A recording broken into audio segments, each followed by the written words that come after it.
बऱ्याचशा गोष्टींमध्ये अज्ञान पण खूप आहे.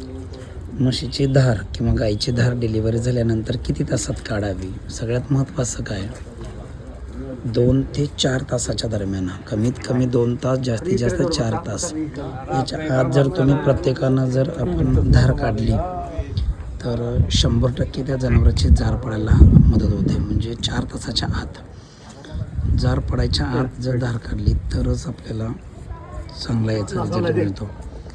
तर सगळ्यात महत्त्वाचं काय, प्रत्येकानं आणि किती काढावा तर सांगायचं झालं तर निम्मी धार काढायची. 4 धानामध्ये निम्मी धार काढायची. 100% जर चिक काढला तर त्या जनावराच्या शरीरातलं कॅल्शियम कमी होतं आणि जनावराला अशक्तपणा येतो. एक तर जनावराच्या म्हणजे वासरामुळे त्याची ताकद कमी झालेली असते आणि 2 नंबरला जार पडले त्याच्यामुळं कमी झालेली असते. तर या सगळ्यात महत्त्वाचा विषय काय, व्यवस्थापन अतिशय महत्त्वाचं आहे.